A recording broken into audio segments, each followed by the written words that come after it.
Bonjour. Il me fait grand plaisir d'être parmi vous aujourd'hui pour souligner la tenue de cette journée de réflexion sur l'accessibilité universelle dans l'habitation sociale et communautaire. Un événement comme celui-ci nous permettra de réfléchir aux meilleures pratiques pour favoriser l'accessibilité au logement aux personnes handicapées et relever les défis qui existent encore en la matière. Comme vous le savez, disposer d'un logement est largement reconnu comme une nécessité et une condition essentielle à la participation sociale des personnes handicapées. Actuellement, au Québec, une proportion importante de la population a une incapacité. Parmi ces personnes, bon nombre ont besoin d'aménagement pour vivre à l'intérieur de leur logement et y réaliser des activités aussi essentielles que manger, cuisiner, recevoir des proches, se reposer ou se laver. Or, actuellement, l'offre de logements accessibles est en deçà des besoins des personnes handicapées qui peinent à trouver un logement qui leur convient. Avec le vieillissement de la population, la demande pour ces logements ne fera que croître au cours des prochaines décennies. C'est pourquoi il faut agir dès maintenant pour s'assurer que le parc de logements suive cette évolution démographique. Comme le revenu des personnes handicapées est souvent inférieur à celui des personnes sans incapacité, le logement social et communautaire s'illustre comme une opportunité permettant à celles-ci de se loger de façon abordable dans un environnement qui est adapté à leurs besoins. Il faut faire en sorte que ce type d'habitation soit davantage accessible aux personnes handicapées et surtout penser les nouveaux projets selon une approche inclusive. Cette approche invite à concevoir les lieux dès le départ en fonction des besoins de l'ensemble de la population, quelles que soient ses capacités ou ses incapacités. On invite ainsi des aménagements qui sont coûteux après coup et tout le monde est gagnant. On parle autant bien de la mère avec une poussette que de la personne qui se déplace en fauteuil roulant ou encore celles qui ont une incapacité visuelle ou intellectuelle. Si nous sommes tous réunis ici aujourd'hui, c'est que nous avons le désir de permettre le développement de ces logements sociaux accessibles et de faire de l'approche inclusive un réflexe afin que tous puissent se loger adéquatement. Le gouvernement du Québec est engagé dans ce défi qui nous concerne collectivement.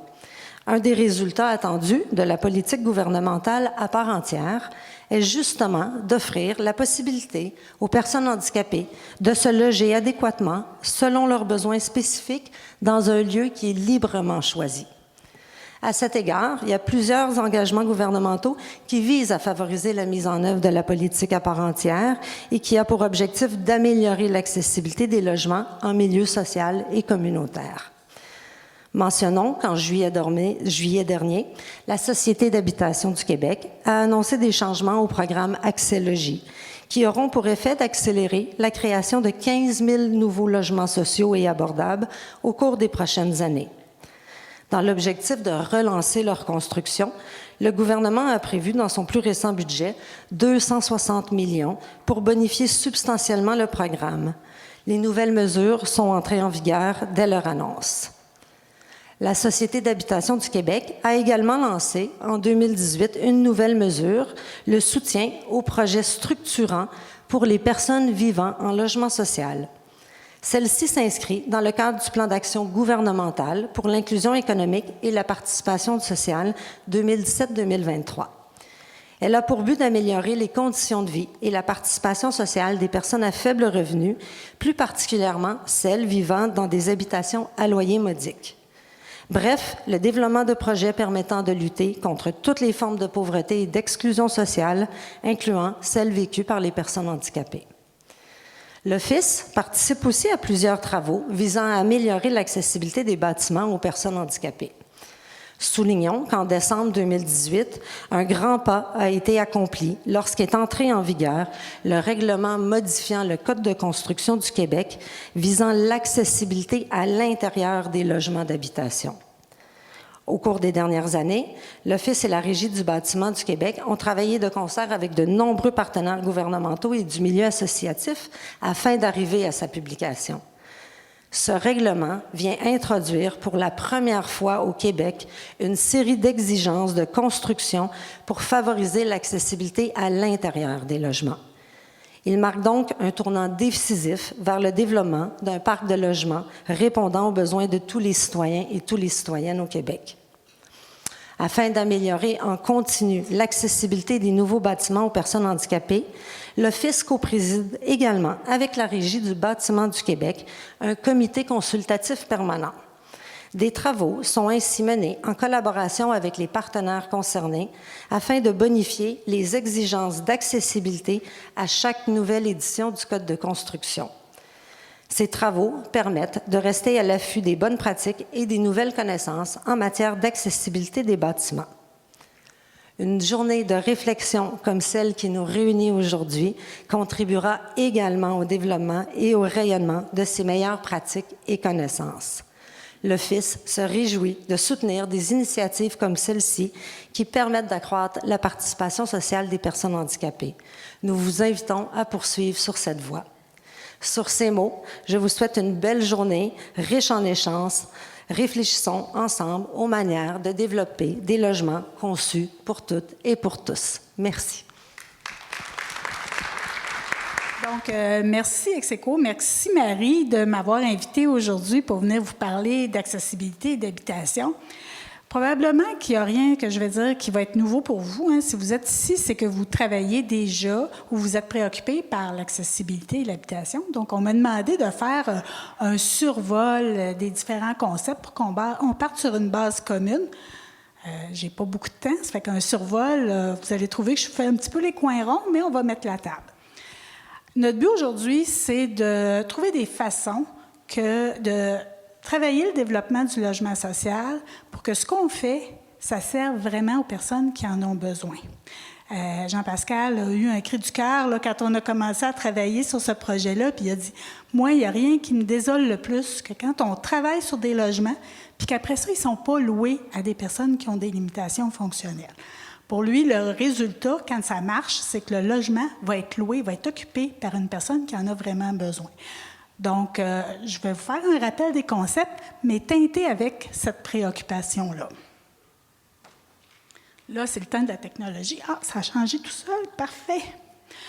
Commençons par dire que les normes, les règlements, c'est un minimum. On ne peut pas construire, on ne peut pas aménager en deçà des normes, des règlements qui visent la sécurité, la stabilité, la salubrité des lieux. Ça ne vise pas la convivialité, la fonctionnalité, l'aisance d'utilisation. Ça, c'est plus haut que le minimum. Les règles, les normes, c'est basé sur l'utilisateur moyen. Dans le fond, il n'existe pas l'utilisateur moyen. Hein. Les gens ont tous des besoins qui sont différents de l'utilisateur moyen.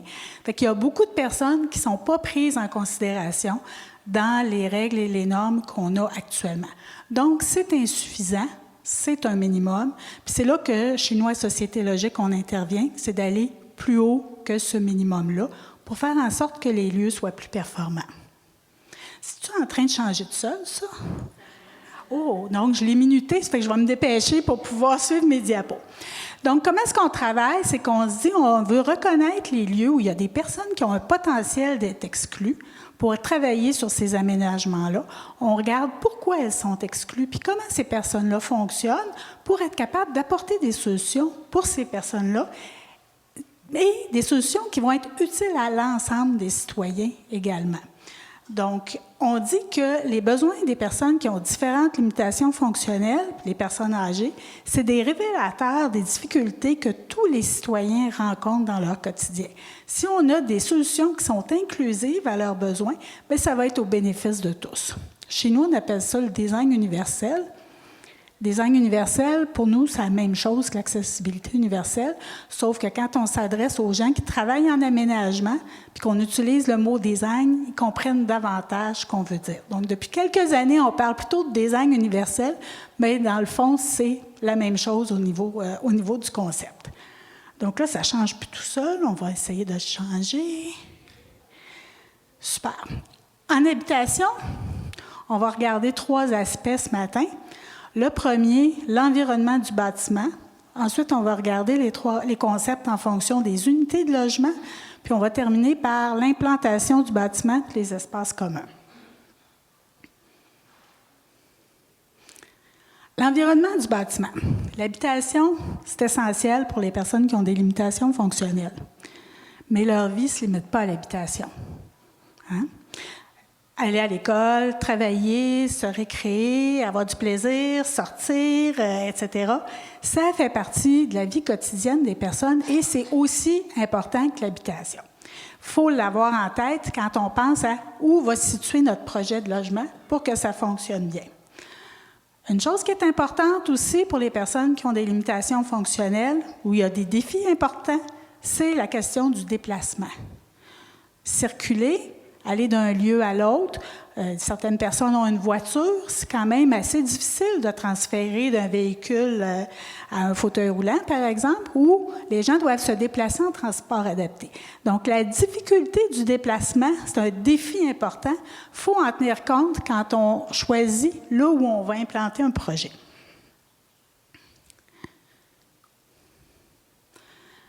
Ce qui est recherché puis ce qui est apprécié, c'est un projet d'habitation, le petit carré jaune, qui est à proximité de commerces de services, une épicerie, une pharmacie, dans ce cas-là, une quincaillerie, une SAQ proche, qu'on puisse y aller à distance de marche du projet d'habitation, d'avoir aussi des services de proximité, caisse populaire, école primaire, CLSC, à proximité pour être capable de se déplacer facilement sans être obligé de prendre le transport adapté.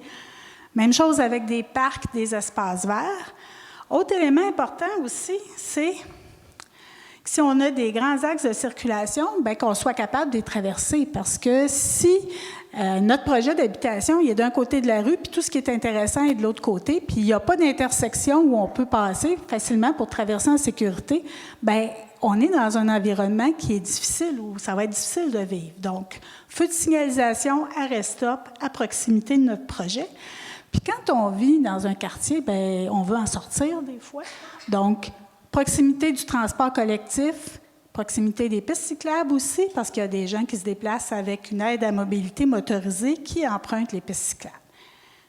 Dans un quartier comme ça devient intéressant de vivre. Il y a combien de personnes qui nous disent « Ah, ce logement-là, il est idéal pour moi. Il répond à l'ensemble de mes besoins, mais il est en plein champ. Qu'est-ce que je vais aller faire là? Je vais être obligée de prendre le transport adapté à chaque fois que je vais vouloir aller au dépanneur. Je ne peux pas aller vivre là. Je préfère rester dans mon logement qui est moins performant, mais où j'ai un environnement de vie puis je peux participer socialement. » Ça fait que l'emplacement du projet il a une grosse importance quand vous allez après ça essayer de louer ces unités-là à des personnes qui ont des limitations fonctionnelles. Puis je vous entends, les GRT, vous allez me dire hey, on ne peut pas toujours développer dans les quartiers centraux. Non, on ne peut pas. Mais sachez que ça va être un défi quand ça va être le temps de louer les logements. Si vous avez de la difficulté à les louer, c'est pas parce qu'il n'y a pas de personnes qui cherchent des logements. C'est peut-être parce que c'est le quartier qui est difficile. Donc, quand c'est marchable et que c'est cyclable, c'est intéressant. Mais pas n'importe comment marchable. Si, entre mon projet d'habitation puis ma rue commerciale où j'ai des services de proximité, j'ai la côte Sherbrooke à monter, bien, ça se peut que ça soit une barrière infranchissable pour des personnes, puis on va se retrouver dans la même situation, dans le fond, d'exclusion par rapport aux activités de proximité. Même chose, des fois, les projets servent à redévelopper un quartier, à revitaliser un quartier. Bien, au début, quand on arrive dans un environnement comme ça, là, où c'est un peu tout croche, bien, c'est la question du sentiment de sécurité qui entre en jeu. Aller habiter là, est-ce que je vais me sentir en sécurité pour sortir de chez moi? Peut-être pas.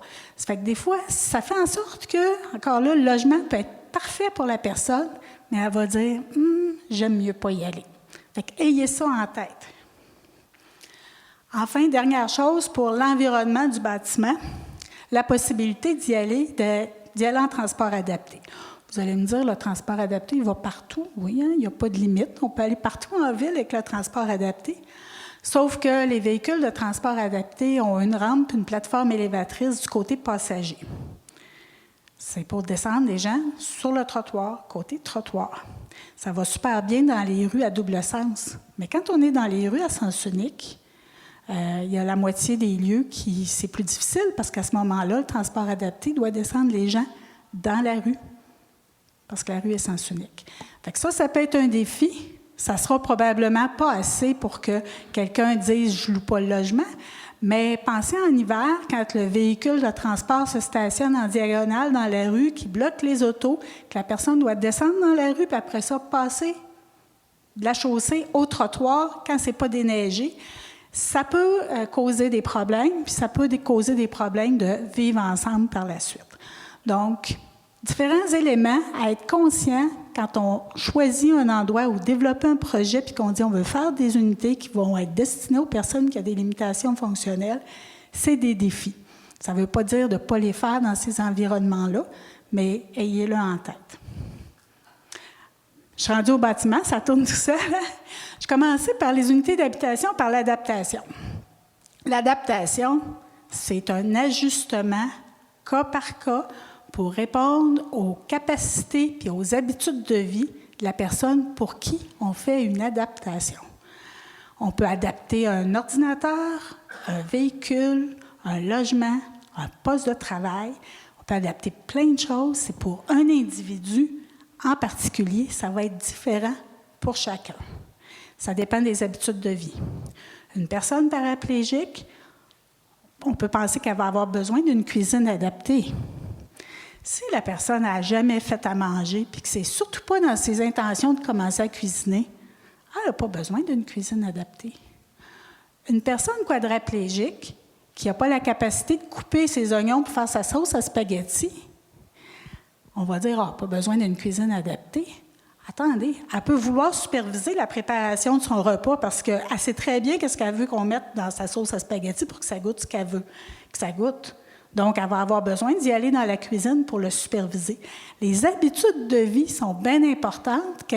Deux personnes peuvent avoir la même limitation fonctionnelle, avoir des habitudes de vie différentes. Ça va donner un résultat de logement adapté qui va être différent pour chacun. Quelques exemples d'adaptation. Ouvre-porte automatique. Voyons, ça va bien trop vite, ça. Attends, il faut que je revienne en arrière. Comment je fais ça? Y a-t-il quelqu'un qui peut m'aider pour revenir en arrière? Merci. Donc, j'avais quelques exemples d'adaptation. Je vais passer par-dessus. Quand vous annoncez un logement à louer, puis vous dites, ouais, OK, le plan incliné, c'est une adaptation pour aller sur le balcon, mais la pente est en fonction de ce que la personne est capable de franchir. Les barres d'appui dans la salle de bain sont placées en fonction de comment la personne fait son transfert. Il n'y a pas deux personnes qui ont des besoins qui sont identiques, donc du cas par cas. Ça fait que quand vous annoncez 4 logements adaptés à louer à Pointe-aux-Trembles, c'est pas vrai. Ils ne sont pas adaptés, ils sont à louer. La personne n'est pas identifiée encore. On ne sait pas c'est quoi ses besoins. Ce n'est pas des logements adaptés. Qu'est-ce que c'est, vous allez me dire? C'est là qu'on va voir si ça marche. Oui, c'est des logements adaptables. C'est là qu'on arrive avec le concept d'adaptabilité.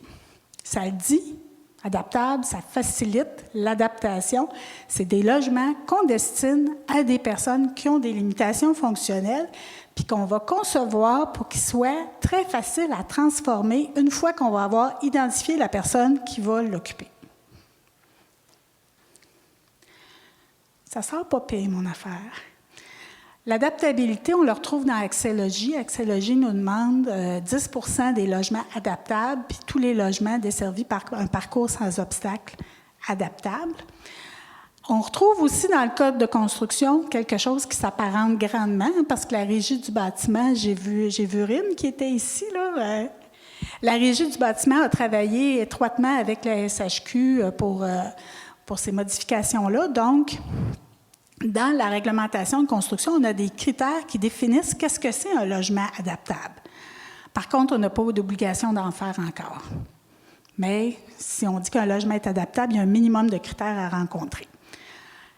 Quelle pièce ça vise, un logement adaptable? Bien, ça vise l'entrée, la salle de bain, la cuisine, la salle à manger, la salle de séjour, le balcon, puis une chambre. Pas 2 chambres, puis pas 3 chambres, si le logement est plus grand, là, 1 chambre.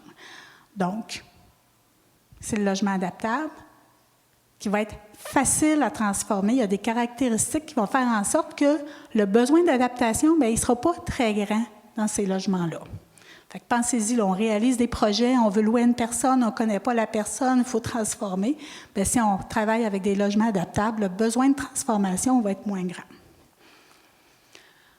Si on ne fait pas des logements adaptables, qu'est-ce qu'on fait? Bien, on fait des logements visitables. Logement visitable, le concept le dit, hein, ça permet la visite d'une personne qui a des limitations fonctionnelles. C'est des logements qui, à la base, s'adressent aux personnes qui n'ont pas de limitations fonctionnelles. Si moi, j'habite un logement visitable, bien, Marie, elle va pouvoir venir me voir. Je ne serai pas toujours obligée d'aller chez elle. J'aime ça aller chez elle, là, mais elle va pouvoir venir me voir. C'est ça le but du logement visitable. Donc, il y a certaines caractéristiques qui permettent que c'est plus facile pour une personne d'aller visiter. Les logements visitables, c'est ce qu'on demande dans le nouveau Code de construction, dans les nouvelles exigences du Code de construction. On demande que tous les logements construits dans les bâtiments de plus de 2 étages, plus de 8 logements, qui sont desservis par un parcours sans obstacle, soient visitables. Visitables, ça concerne l'entrée, une salle de toilette, salle de séjour, salle à manger. Donc, on peut visiter, mais on ne reste pas à coucher, puis on n'aide pas à préparer les repas. Donc, vous voyez, c'est minimum, encore là. Est-ce que c'est assez? On n'a pas eu notre petit bloc sur la population, là, mais en 2011, 33% de la population déclarait avoir des difficultés significatives et persistantes à réaliser ses activités quotidiennes. Et plus on vieillit, bien, plus on a de limitations fonctionnelles. Ça fait qu'avoir quelques logements adaptables, puis les autres visitables, ça ne nous donne pas beaucoup de flexibilité.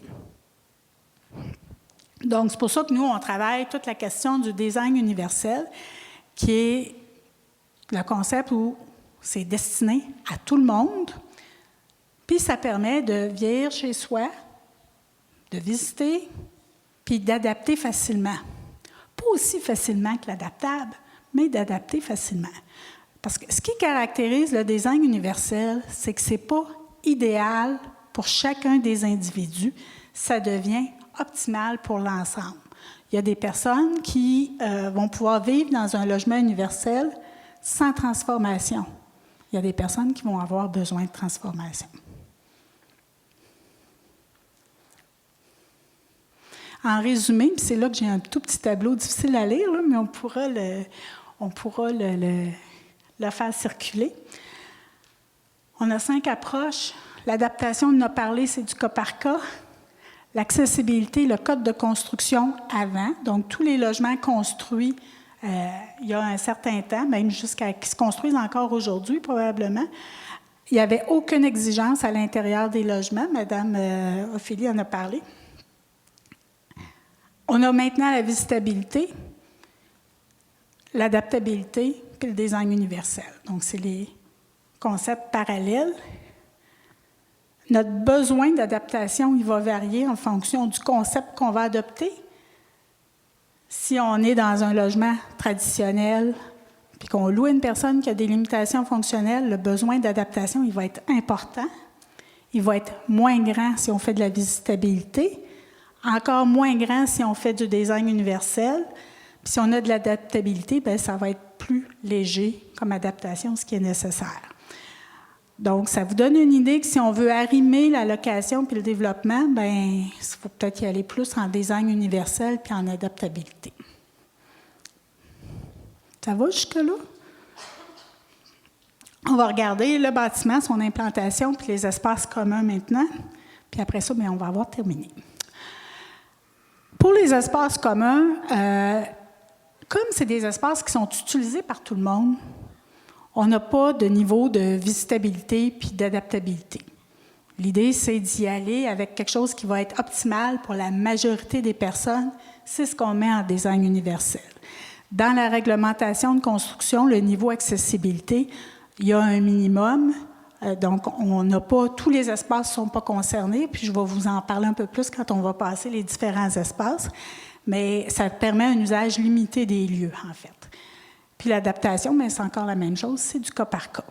Donc, ça se peut qu'on ait besoin de faire des adaptations dans les espaces communs. Si on s'est limité au code de construction, ça va être plus important. Si on est allé avec l'accessibilité universelle, ça va être moins important. Un exemple d'habitation dans un petit bâtiment, bien, une plateforme élévatrice pour donner accès à un logement. Ça, c'est une adaptation d'un bâtiment qui n'était pas du tout, qui n'avait aucun potentiel, en fait. Au niveau accessibilité, réglementation de construction pour les petits bâtiments, bien, le code de construction nous dit que quand on a 600 mm entre l'extérieur et le niveau de plancher du rez-de-chaussée des logements, on n'a pas besoin de rendre ces bâtiments-là accessibles. Ce que ça donne, c'est des bâtiments de 3 étages et demi avec des logements en demi-sous-sol. Ces logements-là, ils n'ont aucun potentiel d'être adaptés un jour. On construit ça encore aujourd'hui, malheureusement. Puis tout à l'heure, je vous disais que qu'est-ce qui est intéressant, c'est de vivre dans des quartiers plus centraux où on a des commerces, puis des services de proximité, puis du déplacement. Bien ça amène à faire des projets en insertion dans des milieux existants. Puis ce qu'on fait en insertion, c'est souvent du petit bâtiment, du 3 étages et demi. Fait que dans les quartiers où c'est plus intéressant pour les gens de vivre, bien, on réalise des projets où ils ne pourront jamais aller vivre. En résumé, là. Donc, au niveau des plus gros bâtiments, je l'aime bien celle-là, c'est plus comme ça aujourd'hui, mais je l'aime quand même encore, l'image. Au niveau des plus gros bâtiments, le Code de construction, dans ses premiers articles, il nous parle de rampe d'accès. Fait que le réflexe, c'est de dire, OK, ça prend une rampe d'accès. Donc, on fait une rampe d'accès. On implante notre bâtiment, on a une grosse rampe qui est difficile à utiliser, qui est difficile à déneiger. Bienvenue les conflits dans la coop, là, pour savoir qui va déneiger ça, et qui n'est pas très esthétique non plus. Hein? Donc, si on se fie à la réglementation de construction, c'est ça qu'on va faire. Qu'est-ce qu'on peut faire si on va en design universel pour les petits bâtiments? Par exemple, bien, vous avez en haut, il y en a quelques-uns des bâtiments qui ont des logements en demi-sous-sol, puis on en a fait un ici qui est de plein pied. Les logements du rez-de-chaussée sont adaptables, sont de plein pied. Dans l'ensemble du projet, on a perdu 2 logements. Au lieu d'en faire 8 par bâtiment, il y a un bâtiment où on en a 6. On en a perdu 2, mais on a 2 logements adaptables. C'est une façon. L'autre façon, ici en bas, c'est qu'on garde le même nombre de logements, sauf qu'au lieu d'avoir des bâtiments de 3 étages et demi, on a des bâtiments de 4 étages, puis tous nos logements du rez-de-chaussée sont de plein pied, sont universellement accessibles dans ce cas-là. C'est sûr qu'on change là, au niveau de la réglementation de catégorie, là, mais ça nous permet quand même de se constituer un parc de logements qui va être performant. Pour les plus gros bâtiments, bien, c'est l'entrée de plein pied. Là. Maintenant, c'est ce qu'on constate de plus en plus, c'est ce qui est fait de plus en plus. Puis ça fonctionne bien, tout le monde rentre par la même porte de la même façon sans avoir de différence. Quand on parle de design universel, il faut travailler l'extérieur aussi du projet. Souvent, on travaille l'intérieur, on oublie l'extérieur. La réglementation nous dit 50% des entrées, dont l'entrée principale. Si je veux une entrée qui donne sur le stationnement, c'est parce que je pense que c'est nécessaire qu'il y en ait une pour que les gens aillent vers le stationnement. Bien, il faut qu'elle soit accessible aussi, cette entrée-là. Hein? Il faut que tout le monde puisse aller vers le stationnement. Si on fait des places de stationnement, la réglementation dit une place accessible quand on a 25 places et plus. Mais si vous faites des logements adaptables, pensez que vous allez peut-être avoir des résidents qui vont avoir un véhicule. Ça fait que même s'il n'y a pas 25 places de stationnement, pensez avoir quelques places accessibles, sinon ça va faire un conflit plus tard. Je parlais des entrées vers le stationnement, mais si vous avez une terrasse aménagée à l'extérieur, il faut que tout le monde puisse y aller à cette terrasse-là. Donc, mettez pas une marche à la porte pour aller à la terrasse, là. Il faut que ça soit accessible également, puis choisir du mobilier, puis des équipements que tout le monde va pouvoir utiliser. Mettez-vous à la place des personnes qui vont utiliser l'espace, puis dites-vous, qu'est-ce que je suis en train de faire qui va faire qu'ils ne seront pas capables d'utiliser l'espace? Puis vous allez voir que tout ce qu'on fait à l'extérieur des lieux, puis à l'intérieur, bien, on veut que les gens puissent tous les utiliser. Ça va éviter d'être obligé d'adapter par la suite. À l'intérieur, des entrées spacieuses, système d'interphone avec une caméra pour que quelqu'un qui a une déficience visuelle soit capable d'identifier son visiteur. Des espaces de circulation qui sont bien délimités, où c'est facile de s'orienter, où on évite d'avoir une multitude de portes. On voit ça souvent, il y a beaucoup de portes qui séparent chaque zone. Bien, chaque porte est difficile à ouvrir.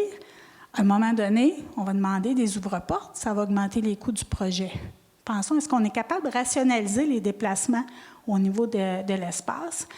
Il y a beaucoup de grandes parois vitrées maintenant dans les projets. Bien, il faut les rendre détectables parce que quelqu'un distrait ou quelqu'un qui ne voit pas bien risque de se cogner dans la paroi vitrée. Il y a une façon de faire ça pour qu'on ait de la lumière, mais aussi que ça soit sécuritaire. Ascenseur vaste, travailler les escaliers d'issue aussi, main courante, éclairage, pour que les gens puissent évacuer de façon autonome, avec les alarmes visuelles. Il y a plein de choses qu'on peut faire qui sont... Tout ce que je vous ai dit là, ce n'est pas dans la réglementation de construction, il faut viser plus haut. Ça termine ce que je voulais vous dire. C'était vraiment un survol des concepts. En conclusion, visez toujours plus haut que le minimum requis. Vous allez mieux répondre aux besoins. Faites des projets dans des quartiers qui sont à l'échelle humaine. Ça va permettre aux gens de pouvoir participer socialement dans leur quartier. Ça va être des quartiers plus intéressants pour eux.